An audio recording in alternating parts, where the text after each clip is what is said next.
Welcome back. Thanks for spending part of your Sunday with us here on the Roundtable. We are joined via Skype out of London, England. John Amici, former St. John's Titan, Penn State Nittany Lion, also NBA star. He is now overseas in the United Kingdom. He is a best-selling author, performance coach, psychologist, and the list just goes on, John. So many accomplishments to cover.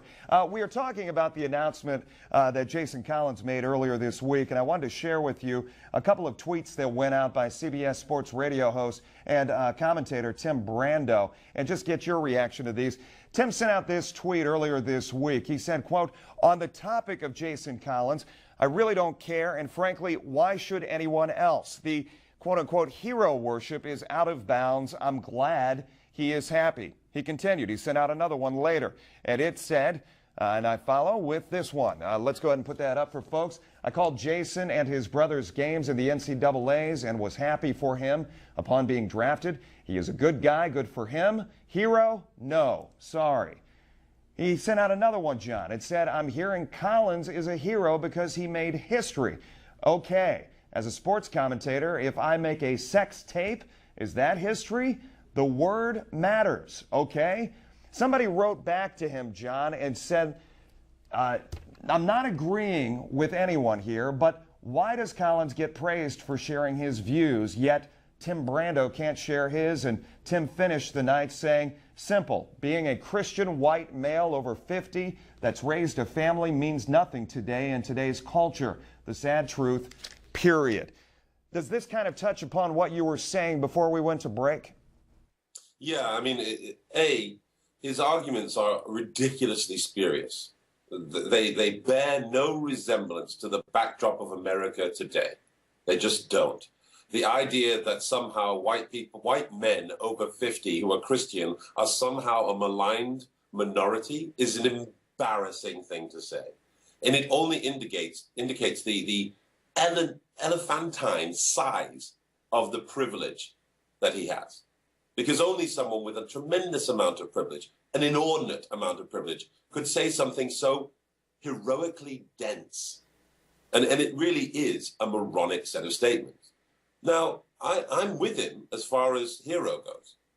I think James is a trailblazer. I think he is part of a pivotal moment in time.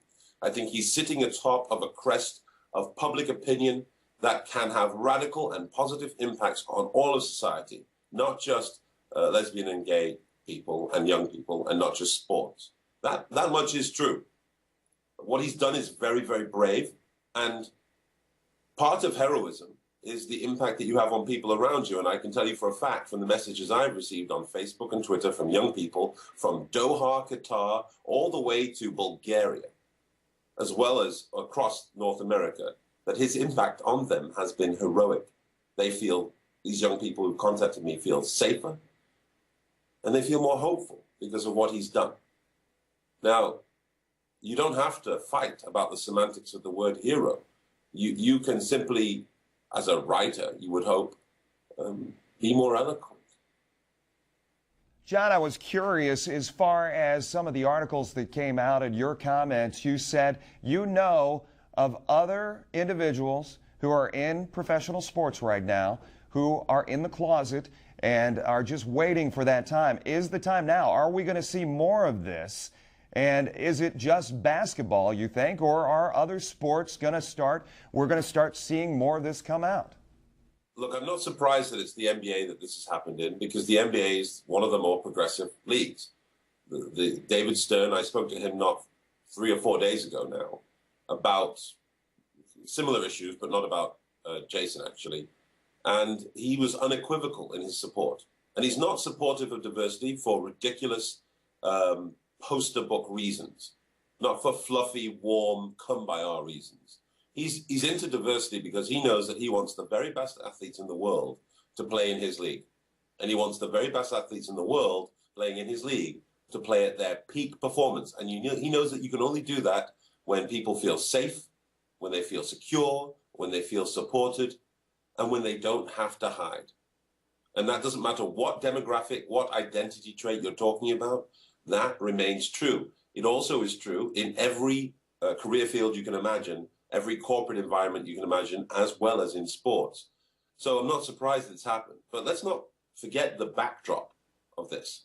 Culturally, in America, there are people who are still every day trying to put laws on the books that criminalize gay people, that make their life more difficult and more prejudiced.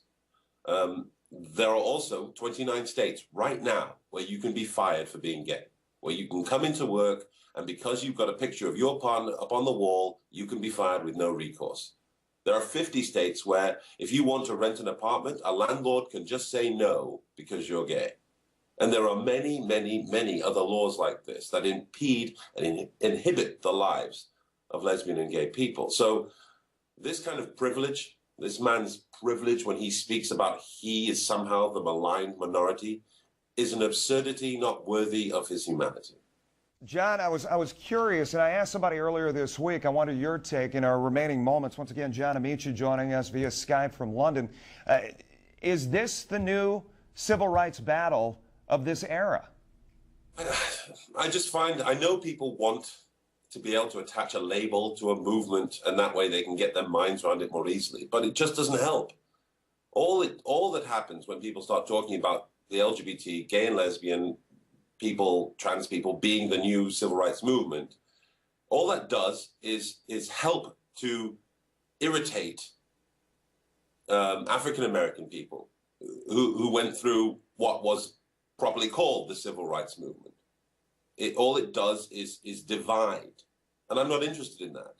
I don't think it matters what this is called. What we do know for a fact, from the words of Dr. King, paraphrased or otherwise by generations of people after him, is that when we see discrimination, when we see prejudice against any group and we do nothing, it harms us all. John, I was curious as far as the acceptance. You talked about numerous states having those laws and the complications that exist. In your opinion, is Great Britain more accepting? Well, Great Britain has no laws like this. They don't exist. We don't have laws that say you can be fired at work. In fact, we have laws very specific that say the opposite. We don't have the legislation, and we don't have the lawmakers who say some of the reprehensible things that some of the lawmakers in America do. In fact, I would go as far as to say it would be impossible to be elected in Great Britain speaking like Michelle Bachmann about gay people or, frankly, anything else she says. It would be impossible. No one would vote for you because they would know your soul. They would know who you are. And they would know that you're a bigot. You're a bigot who uses God on your shoulder to reinforce your ugly, ignorant words. And that doesn't wash here. Now, we have plenty of bigots, believe me. Plenty of people who are bigoted against any number of different things. I still deal with it daily for being black, for being gay, for being tall, for being, well, kind of fat now.